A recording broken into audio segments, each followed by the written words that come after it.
हम हर रोज बहुत से लोगों से मिलते हैं। बहुत हुनर होता है उनके हाथों में। हर हाथ में हुनर है, लेकिन हर हुनर के पीछे की कहानी हम नहीं जानते। आइए आज इस वीडियो के थ्रू जानते हैं कुछ ऐसे लोगों की कहानी जो रोज बहुत से काम करते हैं। बहुत हुनर है, बहुत टैलेंट है उनके पास, लेकिन उस टैलेंट की शायद उतनी वैल्यू नहीं की जाती जितनी की जानी चाहिए। इस वीडियो के थ्रू हम समझेंगे कि हर काम की एक वैल्यू होती है और हर प्रोफेशन को एक रिस्पेक्ट दी जानी चाहिए। वीडियो को लाइक करिए, कमेंट करिए, शेयर करिए अपने दोस्तों के साथ और चैनल को सब्सक्राइब करिए। आपको रेगुलरली बहुत ही इम्पोर्टेंट टॉपिक्स अपनी प्रिपरेशन के लिए मिलते रहेंगे। साथ ही साथ आप अपनी प्रिपरेशन के लिए ये टेलीग्राम चैनल भी ज्वाइन कर सकते हैं। यहाँ पर मैं time to time important information आपके लिए पुट करती रहती हूँ, जैसे कि चैप्टर्स की summaries, important questions and various PDFs. ये कविता हमें भारत के उन लोगों से मिलवाती है जो अपने काम से ही अपनी पहचान बनाते हैं। कारपेंटर, इलेक्ट्रीशियन, बोटमैन, हर कोई अपने काम में लगा है और उसी में अपनी खुशी ढूंढता है। इस कविता में हर आवाज एक सेलिब्रेशन है, हर काम के पीछे एक कहानी है और हर इंसान भारत का एक इम्पोर्टेंट हिस्सा है। चलिए इस खूबसूरत पोम को डिटेल में समझते हैं। अपनी इस कविता का टाइटल समझते हैं पहले। The title means that our work or profession is like a gift. Gift है ना, गिफ्ट उपहार। हमें जो भी प्रोफेशन मिला है that is a gift. And grace means valuable, special, meaningful. जो भी काम किसी को भी मिला है, आप, आपके पेरेंट्स जो भी काम करते हैं that is a respectful thing. Her profession की रिस्पेक्ट होनी चाहिए। ऑनरिंग मतलब सम्मान मिलना चाहिए। ऑनरिंग इज सम्मान देना। और वोकेशंस, वोकेशंस हमारे प्रोफेशंस, हमारी जॉब। तो respecting and taking pride in the work we do, we should do that. That is the meaning of the title. आइए लाइन बाय लाइन इस पोएट्री को अंडरस्टैंड करते हैं। I hear Bharat celebrating the varied vocations I hear. Those of craftsperson, each one celebrating their craft, woven with colors and myriad hues. Myriad का मतलब बहुत सारे और hues का मतलब colors के shades. The artisans with lutes. Lute is a musical instrument like this. Each hailing varied emotions and celebrating dreams echoing in the streets. तो आइए अब समझते हैं और ये है हमारे कुछ टफ वर्ड्स, इनको आप नोट कर लीजिए। कवि कहता है कि उसे भारत में अलग अलग काम करने वाले लोगों की आवाजें सुनाई देती हैं। I hear Bharat celebrating the varied, अलग अलग वोकेशंस, वोकेशंस यानी कि काम, प्रोफेशन। यहाँ कारीगरों की, क्राफ्ट्स पर्सन की बात हो रही है, राइट, जो कि रंग बिरंगी चीजें बनाते हैं, अपने काम पर गर्व करते हैं, उनका काम बहुत सुंदर होता है और अलग अलग रंगों के शेड से भरा होता है। देखिए ये बुनाई करने वाला पर्सन भी एक कारीगर है, बर्तन बनाने वाला इंसान भी एक कारीगर है। कितने रंग हैं यहाँ पर इनके कपड़ों में और इनके बर्तनों में, राइट। तो कलाकारों और संगीतकारों की बात होती है उसके बाद। अब बात होती है कलाकारों की और संगीतकारों की, अलग अलग भावनाओं को अपने संगीत में व्यक्त करते हैं वो। इमोशंस होते हैं ना, कोई गाना बहुत हैप्पी होता है, कोई गाना बहुत सैड होता है, राइट। तो उनका संगीत सड़कों पर गूंजता है, एकोइंग, गूंजना, इन द स्ट्रीट। और जब जब कोई भी संगीत बजता है, कोई भी म्यूजिक बजता है ना, तो हम उसमें खो जाते हैं और कहीं ना कहीं अपनी खुशी या अपने दुख के साथ उस म्यूजिक को एसोसिएट करने लगते हैं। तो भारत में हर व्यक्ति अपने काम से जुड़ा है और उसी काम में अपनी खुशी और अपनी पहचान पाता है।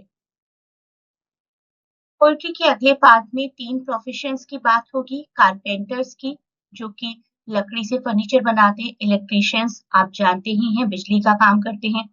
बोटमैन, जो कि नदी में अपना जाल फैलाते हैं और मछलियां पकड़कर लेकर आते हैं। The carpenters celebrating, they create anything out of wood with mathematical precision. Precision is सटीकता, बिल्कुल सही तरीके से, परफेक्शन के साथ। तो कारपेंटर्स बढ़ई खुशी से अपना काम करते हैं, लकड़ी से बहुत से सही नाप तोल के साथ सटीक तरीके से फर्नीचर बनाते हैं, जो कि हमारे कितने काम आता है। बिजली का काम जो लोग करते हैं, इलेक्ट्रीशियंस, दे हम का मतलब है गाना गुनगुनाना। तो काम करते हैं, साथ में गुनगुनाते रहते हैं, खुशी होती है उनको। They get ready for work, work with cables and wires to brighten our lifes. हमारी ही लाइफ में खुशियां लाने के लिए, रोशनी लाने के लिए ये लोग काम करते हैं। और कितना खतरनाक काम है बिजली के साथ काम करना। तो तारों और केबल्स के साथ काम करके हमारे जीवन में रोशनी लाते हैं। अब बोटमैन, नाव चलाने वाले लोग, नाविक। नाव चलाने वाले बोटमैन किनारे से अपना जाल उठाते हैं, gathering their nets from the shore. Sail करते हैं, सी के अंदर जाते हैं और सिंगिंग करते हैं अपना काम करते हुए। और उसके बाद वापस आते हैं और समुद्र से जुड़ी बहुत सारी कहानियां लोगों को बताते हैं। तो हर कोई अपना काम कर रहा है खुशी खुशी, और हर काम अपने आप में सम्मानजनक है, रिस्पेक्टफुल है। अब बात हो रही है शू मेकर्स की, कुक की, डिजाइनर की और मेसन की। मेसन जो कि मिस्त्री होते हैं, घर बनाने का काम करते हैं। तो ये है हमारे शू मेकर्स, ये है हमारी कोई डिजाइनर, ये है हमारे मेसन जी, और ये है हमारे कुक जी। सभी इंपॉर्टेंट है हमारे लिए। शूज पहनते हैं हम लोग, रेस्टोरेंट में खाना खाने जाते हैं, कुक्स की जरूरत होती है। घरों में रहते हैं, मेसन की जरूरत होती है। डिजाइनर्स जो कि हमारे लिए कपड़े डिजाइन करते हैं। तो सबकी जरूरत होती है हमें, और हम नहीं जानते कि इनका प्रोफेशन इतना इम्पोर्टेंट है। तो मोची, shoemaker, affirming the quality of their work for the feet that walk, dance, run, jump, return home. मोची किसके लिए जूते बनाते हैं? लोगों के चलने, दौड़ने, कूदने और काम से घर वापस आने में मदद करते हैं। Delicious singing of the cook और the rhythm of designer mason. ये सब लोग, कुक, डिजाइनर, मेसन, अपना काम करें, काम करते करते खुश हैं। एक लय ताल के साथ, रिदम के साथ अपना काम करते हैं। हर कोई अपने काम में खुश है और उसी को सेलिब्रेट कर रहा है। और वो काम ही उस व्यक्ति की, उस पर्सन की असली आइडेंटिटी है, रियल पहचान है। कवि कहता है कि भारत में अलग अलग काम करने वाले लोगों की आवाजें सुनाई देती हैं, और ऐसा लगता है कि पूरा भारत जश्न मना रहा है। The voice of their vocation is the voice of their identity, उनकी पहचान है। और कवि को लगता है पूरा भारत ही सेलिब्रेट कर रहा है, और अलग अलग तरीके की वेरिड वॉइसेस हमारे कवि जी सुनते हैं। तो हर इंसान अपने काम से इस देश को खास बनाता है। इन्हीं सब के कारण भारत को अपनी पहचान मिलती है। तो पोएट्री में हमें राइटर जी ने क्या कहना चाहा है, वो तो मैंने आपको बता दिया। पोएट्री का एक और फीचर देखते हैं। हमारी इस पोएट्री में राइम नहीं है, no rhyme is there. Rhyme कौन सी पोएट्री में, उसका भी मैंने एग्जांपल लिया है। Twinkle twinkle little star how I wonder what you are, हम सब ने पढ़ी है अपने बचपन में। तो देखिए, स्टार और आर अपने आप में राइम कर रहे हैं, है ना, एक जैसा साउंड आ रहा है। High sky, star, are. तो ये हो गई राइमिंग पोएट्री की। एंड के वर्ड्स कपल्स में एक दूसरे के साथ राइम करते हैं। यहाँ पर देखिए, फर्स्ट लाइन एंड हो रही है हियर पर, then hues, then streets, then procession, life, sea, home, else, here. No rhyming is here, right. तो राइमिंग नहीं है। ऑल्दो रिफ्रेन है हमारी इस पोएट्री में। मैंने आपको पिछले वीडियो में भी रिफ्रेन समझाया था क्या होता है। रिफ्रेन का मतलब एक ऐसी लाइन जो पोएट्री में रिपीट हो। तो ये देखिए, आई हियर भारत सेलिब्रेटिंग, आई हियर भारत सेलिब्रेटिंग। तो ये लाइन आप कह सकते हैं कि ये हमारी पोएट्री का रिफ्रेन है, लेकिन राइमिंग नहीं है हमारी पोएट्री में। अलग अलग प्रोफेशंस बताए हैं। It was not possible for the poet कि बिल्कुल इक्वल वर्ड्स और राइमिंग वर्ड्स और equal number of words choose किए जाएं। कोई लाइन देखिए छोटी सी है, कोई लाइन देखिए बहुत बड़ी लाइन है। बोटमैन से रिलेटेड लाइन बहुत बड़ी है, शू मेकर से रिलेटेड लाइन बहुत बड़ी है, delicious singing of the cook वाली लाइन काफी बड़ी है। तो लाइंस को वेरी किया गया है, इस बात का ध्यान रखा नहीं गया है कि लाइंस इक्वल होनी चाहिए, राइम करनी चाहिए। इस तरीके की पोइट्री को हम कहते हैं free verse, FREE, free verse, VERSE। तो हमारी पोइट्री फ्री वर्स फॉर्म में लिखे गए। राइटर ने बिल्कुल फ्री रहना चाहा, जिस भी प्रोफेशन के बारे में जैसा भी वो लिखना चाहते थे उस हिसाब से लिखना चाहा, अपने आप को शब्दों में और रूल्स में और राइमिंग में नहीं बांधा। अब देखिए कुछ इंपॉर्टेंट क्वेश्चंस। फर्स्ट का आंसर अब आप जानते हैं। Does the poem strictly adhere to rhyme scheme और is it in free verse? हमारी पोएट्री फ्री वर्स में है, अभी अभी हमने पढ़ा। कोई स्ट्रिक्ट राइमिंग स्कीम नहीं है। वेरिंग लेंथ जो है हर लाइन की वो क्या दिखाती है कि हमारा राइटर, हमारा पोएट एक नेचुरल फ्लो चाहता था। वोकेशंस पर था उनका एम्फेसिस, उनका स्ट्रेस, ना कि पोएम की कॉन्वर्सेशनल टोन पर कि हमें राइमिंग बनाना है। उस चक्कर में हो सकता है कि जो कुछ भी वो किसी प्रोफेशन के बारे में लिखना चाहते थे वो छूट जाता। तो जो लिखना चाहते थे वो उन्होंने लिखा, राइम रिदम की परवाह किए बगैर। What is the pattern in the structure of most lines? Most lines begin with the followed by the name or description of vocation.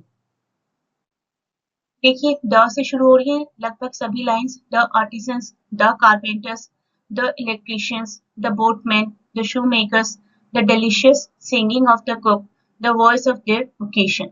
तो द से शुरू हो रही है मोस्ट लाइंस। पोएट्री जब भी पढ़े ना बड़ी ही ध्यान से, बड़ी बारीकी से पढ़ें, अपने आप आपको सारे आंसर्स आ जाएंगे। क्या लगता है हमारी पोएट्री का स्पीकर कौन है?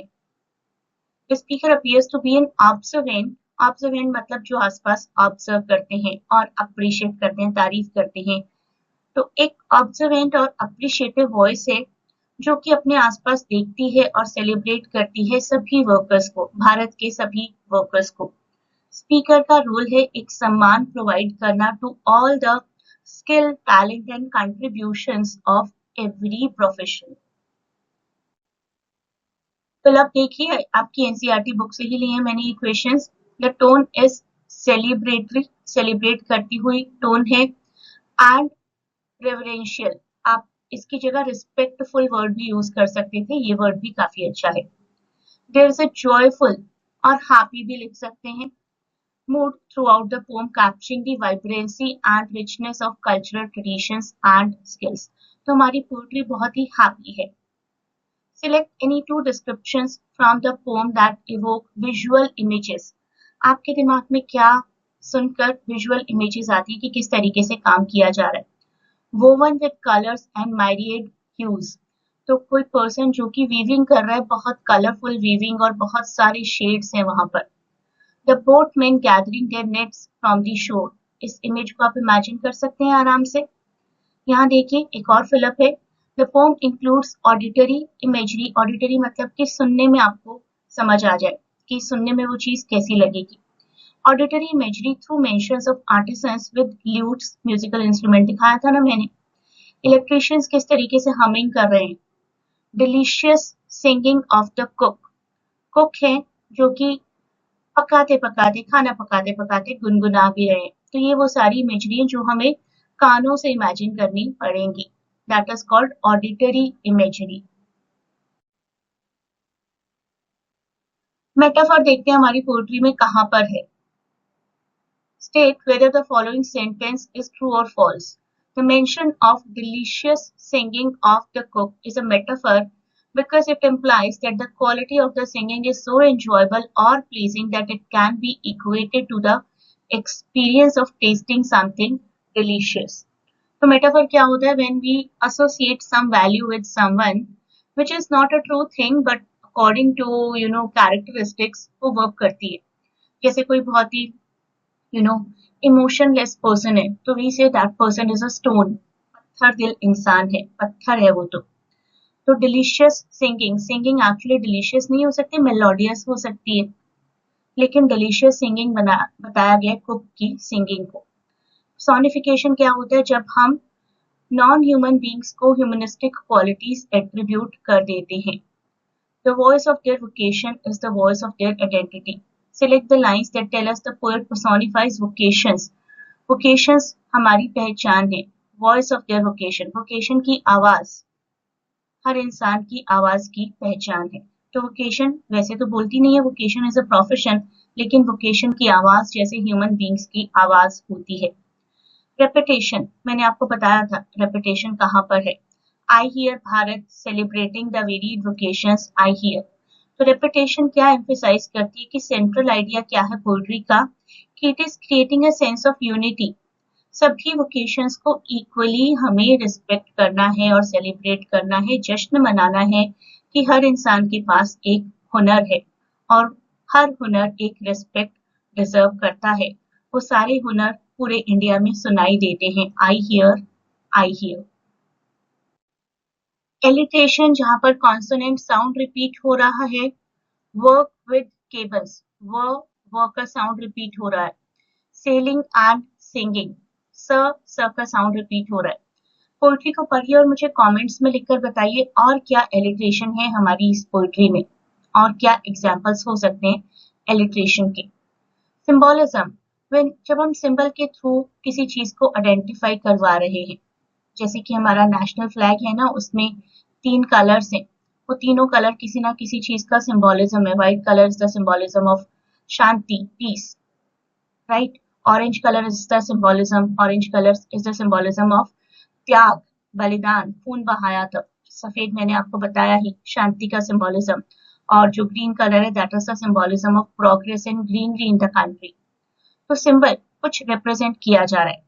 Each vocation in the poem symbolizes something more than just a job. क्या symbolize करती है कि हर vocation के पास एक पहचान है, एक सम्मान है, एक skill है, and every vocation is serving to society. हमारी society के लिए कुछ serve किया जा रहा है by each and every profession. Why does the poet say, I hear Bharat celebrating the varied vocations I hear? Poet ऐसा इसलिए कहते हैं क्योंकि भारत एक ऐसा लैंड है जहां बहुत सारे प्रोफेशंस हैं और हर प्रोफेशन में हमें अपना प्राइड, अपना स्किल, अपना डेडिकेशन ढूंढना चाहिए। हर प्रोफेशन इसी खुशी के साथ प्रैक्टिस किया जाता है कि ऐसा लगता है कि पूरे इंडिया में एक जश्न चल रहा है और वो जश्न हमारे पोएट को सुनाई देता है। What does the electrician humming while getting ready for work suggest? Electrician अपने काम को एनर्जी के साथ, उत्साह के साथ, चीयरफुलनेस के साथ और डेडिकेशन के साथ, यानी कि समर्पण के भाव के साथ कर रहे हैं। Explain the significance of the line, the voice of their vocation is the voice of their identity. हर इंसान की वोकेशन उनकी पहचान है। उनकी वोकेशन से ही हमें पता चलता है वो किस तरीके के पर्सन है। उनका स्किल, उनकी इंडिविजुअलिटी, उनका कंट्रीब्यूशन टू सोसाइटी, उनके प्रोफेशन के थ्रू हम पहचान पाते हैं, वही उनकी पहचान है। Do you think the role of all the people belonging to different vocations is important? Yes, हर प्रोफेशन अपने आप में इम्पोर्टेंट है। फार्मर्स हमें खाना प्रोवाइड करते हैं, कारपेंटर्स हमें बहुत से ऑब्जेक्ट्स देते हैं, डिजाइनर्स हमें कपड़े प्रोवाइड करते हैं, इलेक्ट्रीशियंस हमारे घरों को रोशन करते हैं, कुक्स खाना बनाते हैं। तो हर प्रोफेशन अपने आप में इम्पोर्टेंट है और हर प्रोफेशन को रिस्पेक्ट दी जानी चाहिए। Why is the poet celebrating all the vocations? Example के साथ बताइए। All honest work has dignity and value. जो भी काम आप पूरी निष्ठा के साथ, पूरी मेहनत के साथ करते हैं, उसको उसकी डिजर्व्ड रिस्पेक्ट मिलनी चाहिए। टीचर्स एजुकेट अस, drivers help us travel, farmers provide food, sanitation workers जो हमारे आसपास के गटर साफ करते हैं, कभी सोचा उनके बारे में कितना हार्ड वर्क करते हैं और कितना जरूरी है उनका वो वर्क। नहीं तो everywhere around us will be a filthy environment, right. Garbage आसपास फैला होगा, कचरा फैला होगा, बदबू आएगी। Can we imagine our life without them? शायद हम रिस्पेक्ट नहीं करते उतनी क्योंकि हम पहचानते नहीं है उनके काम की वैल्यू को। काम की वैल्यू तब पता चलेगी जब वो अपना काम करना बंद कर देंगे। तो हर प्रोफेशन की एक वैल्यू होती है। How does the poet use sensory imagery to bring out the beauty of everyday work?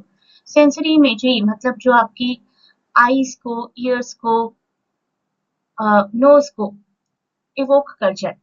आपको फील हो कि आपको कुछ सुनाई दे रहा है, कुछ दिखाई दे रहा है, आप कुछ स्मेल कर पा रहे हैं, कुछ आपने टच किया है, राइट। हमारे जितनी भी 5 सेंसेस होती हैं, seeing, hearing, listening, smelling and touching, उन सबको जो कुछ भी इवोक कर रहा है वो यहाँ पर मेंशन करना है। विजुअल इमेजरी, कलर्स की बात की जा रही है। Auditory imagery, musical instrument, lute, humming, singing की बात की जा रही है। Movement imagery, walk, dance, run, jump, इन सबको भी हम इमेजिन कर सकते हैं। तो किस तरीके से एवरीडे वर्क को अलग-अलग तरीके से ब्यूटीफुली इमेजरी के थ्रू पोर्ट्रे किया गया है।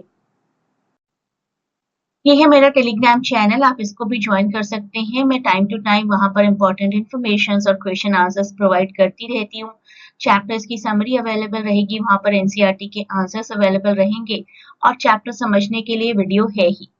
तो आपकी एक बहुत ही अच्छी सेल्फ प्रिपरेशन हो जाएगी अपने इंग्लिश सब्जेक्ट की। चैनल को ज्वाइन करिए और मेरे यूट्यूब चैनल को सब्सक्राइब करिए, शेयर करिए, वीडियो को लाइक करिए, कमेंट करिए। आप मेरी लाइव क्लासेस को भी ज्वाइन कर सकते हैं। ऑनलाइन क्लासेस होती हैं मेरी इंग्लिश लिटरेचर के लिए and everything is taught in a very enhanced way. आप चाहें तो ज्वाइन कर सकते हैं। You can contact on the Telegram link. Telegram link मैं आपको प्रोवाइड करूंगी जहां पर आप इंक्वायरी कर सकते हैं। तो 2 टेलीग्राम लिंक है, एक तो चैनल है, चैनल को तो ज्वाइन कर ही लीजिए। उसके साथ ही साथ अगर आप मेरे लाइव सेशंस को ज्वाइन करना चाहते हैं तो मुझे मैसेज करिए टेलीग्राम पर। Good luck for your exams again.